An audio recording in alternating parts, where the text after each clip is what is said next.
Disclaimer. दोस्तों, ये कहानी केवल एक काल्पनिक रचना है। इसका वास्तविक जीवन से कोई भी संबंध नहीं है। कृपया आप कहानियों को मनोरंजन की दृष्टि से ही सुने। साथ ही अगर यह चैनल नॉवल स्टोरी 2.6 पर पहली बार आए हैं तो चैनल को सब्सक्राइब और वीडियो को भर भर लाइक करना ना भूले। धन्यवाद। एपिसोड 24। सभी अन्या के बताए गया बातों से इम्प्रेस हो रहे थे और उसकी तारीफ कर रहे थे कि अवियंश बीच में ही उससे सवाल पूछ लेता है। अवियंश, जब इतना कुछ बता ही दिया है तो ये भी बता दो, अगर यह प्रोजेक्ट तुम्हारा होता तो तुम क्या बनाती? आन्या, अगर हम होते तो हम अपार्टमेंट बिल्डिंग बनाते और टॉप फ्लोर पर बहुत बड़ा सा पेंट हाउस जो सिर्फ हमारा होता, हमारा घर होता। अब ये बात तो अन्या ने ऐसे ही बोल दी, पर अपने हीरो इसको कुछ और ही डायरेक्शन में ले जाते हैं, क्योंकि कुछ देर पहले दादाजी की बताई बातों को जोड़ वो यही सोचने लगते हैं कि अन्या फैमिली चाहती है और अपना घर। अब उन्हें सच कौन बताए? हमारी हीरो इन बातों में फंसाने में उस्ताद है। मतलब ये है कि अन्या को पहले से ही मालूम है कि यह प्रोजेक्ट अन सब का है और उसने सभी के मन में उनके ही प्रोजेक्ट को चेंज कर अपना आइडिया डाल दिया है और कहीं ना कहीं कन्वेंस भी कर लिया है। अभी तक सभी अपना खाना फिनिश कर हाल में आकर सोफे पर बैठ चुके थे। सभी अन्या की बातों को कुछ और ही डायरेक्शन में समझ रहे थे और अनंत जी को भी लग रहा था कि अन्या इमोशनल हो रही है, इसीलिए वो बात बदलते हुए आरव से पूछते हैं। अनंत जी, अरे आरव, क्या इस बार आप लोग घूमने नहीं जाने वाले कहीं पर? आरव, जाने वाले हैं दादू, इस बार सोच रहे हैं कुछ एडवेंचरस करे, तो कैंपिंग पर जाने का प्लान है। अनंत जी, वाह, क्या सच में? तो आप लोग अन्या को क्यों नहीं अपने साथ ले जाते? इन्हें भी एडवेंचर बहुत पसंद है। अवियंश, नहीं, बिल्कुल भी नहीं, हम लोग एडवेंचर के लिए जा रहे हैं, किसी की बेबी सिटिंग के लिए नहीं। अन्या कुछ बोलने ही वाली थी कि अवियंश उसकी बात काटते हुए पहले बोला।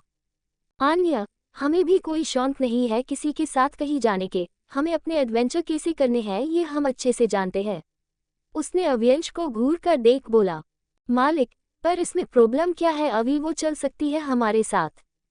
अवियंश, अगर ये चली तो क्या तुम इसका ख्याल रखोगे वहां पर? तुम तो जानते हो कितने नखरे होते हैं लड़कियों के। वो दोनों बात कर रहे थे कि अके और आरव एक साथ बोले। हैश, अरे हम रख लेंगे, इसमें कौन सी बड़ी बात है, और हमें नहीं लगता अन्या के साथ हमें कोई ज्यादा प्रॉब्लम होगी। क्यों दादाजी? अनंत जी, हाँ बिल्कुल। आन्या, पर हमें जाना ही नहीं है, हम इस हफ्ते बहुत बिजी हैं, पहले से ही सब बुक है, अब चेंज नहीं कर सकते। अके, तो इसमें कोई प्रॉब्लम नहीं है क्योंकि हम लोग 10 दिन बाद जाने वाले हैं और तब तक तुम्हारा काम भी हो जाएगा, बाकी तुम्हारी मर्जी। अके की यह बात सुन अन्या उसे अपनी खा जाने वाले आंखों से घूर कर दिखती है, जिसे देख वो चुप हो जाता है, पर अन्या अनंत जी से बोली। आन्या, पर हमारा मन नहीं है दादू, और हम इन सब को जानते ही कितना है, हम बोर हो जाएंगे इनके साथ। अनंत जी, पर बच्चे आपको बाहर निकलना चाहिए, ऐसे तो आप बस काम और काम ही करती रह जाएगी, और अगर आपको इनके साथ अच्छा नहीं लग रहा तो आप मूली को क्यों नहीं ले जाती अपने साथ? उनका भी माइंड चेंज हो जाएगा, वो भी तो सारा दिन आपके साथ काम में बिजी रहती है। हम खुद बात कर लेंगे आपकी छुट्टी के लिए, आप बस अपनी तैयारी करें। आन्या, ठीक है, हम चले जाएंगे, पर हमारी भी शर्त है। अवियंश, और वो क्या है? अवियंश को इतनी देर से गुस्से से उबल रहा था क्योंकि कोई उससे पूछ नहीं रहा था, सभी अपनी प्लानिंग में लगे हुए थे। वो एकदम गुस्से में बोला। आन्या, यही कि हम आपके साथ नहीं जाएंगे, हम अपने आप जा सकते हैं।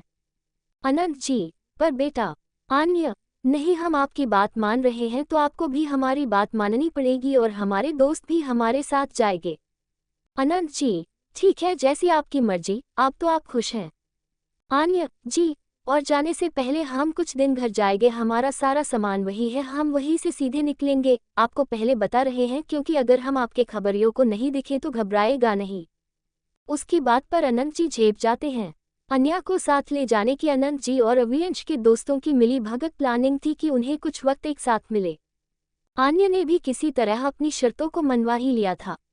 अवियंश बहुत गुस्से में था क्योंकि उससे कोई पूछ भी नहीं रहा था, पर अनंत जी की बात उसे भी सही लगी कि अन्या को थोड़ा बाहर घूमना चाहिए ताकि उसका माइंड चेंज हो। पर अब इन लोगों को कौन बताए आखिर सच्चाई क्या है? इन्हें नहीं मालूम कि अन्या डिप्रेस नहीं है, उसे तो बस अपनी फ्रीडम यानी कि डिवोर्स चाहिए। ऐसे ही बातें करते हुए शाम हो जाती है तो अन्या को कॉल आती है, जिसे पिक करने वो साइड में जाती है और कुछ देर बाद कर वापस आकर बोलती है। आन्या, बहुत लेट हो गया है दादू, अब हम चलते हैं, हमारा कुछ सामान भी रायज़ादा विला में आया है, हमें उसे पिक करना है। अनंत जी, ठीक है, पर आपको हमसे मिलने जल्दी आना पड़ेगा। आन्या, जरूर दादू, हम जल्दी आपसे मिलने आएंगे। इतना बोल वो ऊपर अपने रूम की तरफ भाग जाती है अपने शूज़ चेंज करने। उसके जाते ही अवियंश भी बोला हम भी चलते हैं, हमें भी किसी प्रोजेक्ट को लेकर कुछ डिस्कशन करनी है। इतना बोल वो सब भी निकलने के लिए तैयार हो जाते कि अन्या भी अपने शूज़ पहन नीचे आ जाती है और सभी एक साथ बाहर निकलते हैं। बाहर अन्या अपने बाइक की तरफ जा ही रही थी कि अके उसे रोकते हुए बोलता है, अके अन्या आप हम सब के साथ चलिए, हम भी वहीं जा रहे हैं, हमें घर पर कुछ काम है। आपकी बाइक हम किसी से कहकर घर पर मंगवा लेंगे, अंधेरा भी हो गया है और यह रास्ता भी बहुत सुनसान है। सभी को अके की बात सही लगी पर अन्या ने ये कहकर मना कर दिया कि उसे आदत है। इतना बोल वो अपनी बाइक ले निकल गई और अवियंश भी जल्दी से अपनी कार मोड़ उसके पीछे निकल गया। उसकी इस हरकत पर सब हंस दिए। वो लोग खुश थे कि जो भी हो पर अवियंश अन्या की फिक्र कर रहा था। ऐसे ही वो लोग भी अपनी कार लेकर निकल पड़ते हैं। इधर अवियंश अन्या की बाइक के पीछे अपनी कार चला रहा था पर बीच रास्ते में आकर अन्या कहाँ गायब हो गई उसे पता ही नहीं चल। वो सारे रास्ते उसके ढूंढते हुए घर आ गया। एपिसोड 25। अवियंश अन्या का पीछा करते हुए आ ही रहा था कि रास्ते में अन्या कहीं गायब हो गई, जिसे देख अवियंश को थोड़ी टेंशन हो रही थी और वो पूरे रास्ते उसे चेक करता हुआ घर पहुंचता है। घर पहुंचकर वो देखता है कि उसकी बाइक घर पर ही है और एक लेटेस्ट BMW कार भी वहीं खड़ी है और कुछ लोग घर से बाहर निकल कर जा रहे हैं। उसे समझ आ जाता है कि अन्या जिस सामान की बात कर रही थी वहीं आया होगा। वो अपनी गाड़ी पार्क करके कार से बाहर निकलता है कि बाकी सभी की कार्स भी घर में एंटर करती है और पार्किंग में आ जाती है। सभी अपनी कार पार्क कर बाहर निकलते हैं और अवियंश के साथ ही घर के अंदर जाने लगते हैं। वो लोग हाल में ही पहुंचे थे कि सामने का नज़ारा देख उनके कदम वहीं पर रुक जाते हैं और अवियंश की गुस्से में मुठिया कस जाती है, क्योंकि सामने एक लड़का अन्या को अपनी बाहों में उठाए गोल गोल घुमा रहा था और आई लव यू बोल रहा था। वहीं एक लड़की साइड में खड़ी यह सब देख रही थी। यह नज़ारा देख अवियंश का खून खौल उठा था और वो एकदम गुस्से में गरजते हुए बोला, यहाँ क्या हो रहा है। उसकी इतनी खतरनाक आवाज़ सुन उसके दोस्त कांप जाते हैं और वो लड़का वहीं पर रुक जाता है और अवियंश की तरफ देखने लगता है। उस लड़के के रुकते ही अन्या उस लड़के से बोलती है, अन्या वायु अब अगर अपने हमें नीचे नहीं उतारा तो जो आप अपना तोहफा लेकर इतने खुश हो रहे हैं हम अभी वापस ले लेंगे। इतना सन वायु जल्दी से अन्या को नीचे उतारता है और बोलता है, वायु नहीं नहीं मेरी जान ऐसा मत करना, हम अपना प्यार आपको दे सकते हैं पर या नहीं ये तो हमें बहुत मेहनत के बाद मिली है।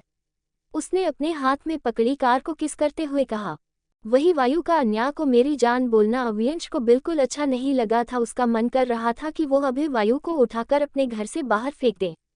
इसीलिए वो गुस्से में बोलता है, कौन है ये लोग और मेरे घर में क्या कर रहे हैं। अन्या जल्दी से बोलती है, अन्या मिस्टर रायज़ादा एक्चुअली यह मेरे दोस्त हैं, यह मोलाइका बजाज मोली की तरफ इशारा कर और ये।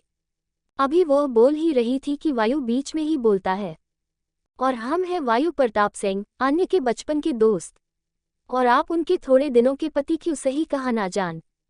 वायु के मुंह से अपने ले अन्य का थोड़े टाइम का पति सुनकर अवियंश को बहुत गुस्सा आता है पर वायु का अन्य को जान बोलना तो उसके गुस्से का अंत था। इससे पहले वो कुछ बोलता मोली बीच में ही बोलती है, अपनी बकवास बंद रखो वायु, कभी तो देखकर बोला करो। जिस पे वायु का मुंह बन जाता है और वो गुस्से में वही सोफे पर बैठ जाता है। पैर ऊपर करके मोली से बोलता है, वायु जाए बेबी डॉल, हम आपसे बात नहीं करेंगे। मोली तो वो अच्छा होगा। फिर मोली अवियंश से बोलती है, Molly I am sorry mister Raizada, ये बचपन से ही ऐसा है, इसकी बातों का बुरा मत मानिए, हम लोग तो अन्नू का सामान लेकर आए थे। मोली की बात सुन सभी का ध्यान वहाँ पड़े बड़े बड़े बॉक्सेस पर जाता है। फिर अन्या आगे आकर वायु और मोली को अवियंश के दोस्तों से मिलवाती है। अन्या मोली वायु इनसे मिलिए, यह है मालिक अके और आरव मिस्टर रायज़ादा के दोस्त। फिर सभी आपस में मिलते हैं तो मालिक तो मोली को बहुत ध्यान से देख रहा था।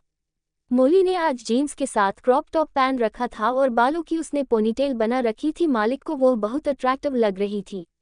वो मोली को देख ही रहा था कि आरव वायु से बोलता है, वायु प्रताप सिंह काफ़ी सुना सुना नाम लग रहा है और आप भी काफ़ी जाने पहचाने, क्या हम कभी मिले हैं? तो चलिए पहले वायु के बारे में जान लेते हैं। इनका पूरा नाम वायु प्रताप सिंह है और इनकी उम्र 28 साल है। ये काफ़ी स्मार्ट एंड इंटेलिजेंट है। इनकी हाइट 6'3" है। इनका रंग गोरा है और आँखों का रंग नीला है। ये बहुत हैंडसम है। इनकी बॉडी बहुत अच्छी है, चौड़े कंधे, 8 पैक एब्स, काफ़ी सुंदर फेस फीचर, बिल्कुल प्रिंस चार्मिंग। इनका खुद का अपना बिजनेस है नेटवर्किंग टेक्नोलॉजी का। आसान शब्दों में ये कह सकते हैं कि पूरी कंट्री को नेटवर्क यही प्रोवाइड करते हैं। पर इन्हें काफ़ी सीक्रेटली रहना पसंद है। इनका बैकग्राउंड राजा महाराजा के फैमिली से है, जो कि आगे पता चलेगा। इस समय यह अपनी पहचान छुपाया हुए है और काफ़ी फॉर्मल कपड़ों में है। इस समय वायु ने बैगी जीन्स के साथ लूज शर्ट पहन रखी है और बालों को कर्ल कर रखा है, जो कि उनके चेहरे पर आ रहे हैं, और आंखों पर चश्मा लगा रखा है, जिसमें कि वो बहुत क्यूट और हैंडसम लग रहा है।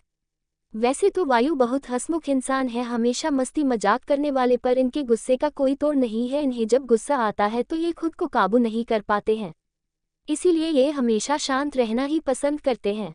आरव की बात सुन वायु बात बदलते हुए बोला, वायु, नहीं बिल्कुल नहीं, हम कभी नहीं मिले। वो क्या है ना, हमारा चार्म ही कुछ ऐसा है कि सभी हमें अक्सर यही बोलते हैं। वायु की यह बात सुन आन्या और मोली का मुंह बन जाता है और वो दोनों अपनी गर्दन ना में हिला देती है। फिर आन्या वायु को पकड़कर खींचती है और बोलती है, आन्या, अगर आपका यह मेल मिलाप हो गया हो तो जल्दी से सारा सामान उठाए और सेकंड फ्लोर पर लेकर चले। वायु, जी महारानी जी, जो हुक्म। इतना बोल वायु अकेला ही 2 बॉक्सेस उठाकर सेकंड फ्लोर की तरफ चल देता है, तो मोली भी एक बॉक्स उठाकर उसके पीछे चल देती है। उनके जाने के बाद आन्या अव्यंश की तरफ पलटती है और बोली, आन्या, मिस्टर रायजादा, क्या आप कल फ्री है?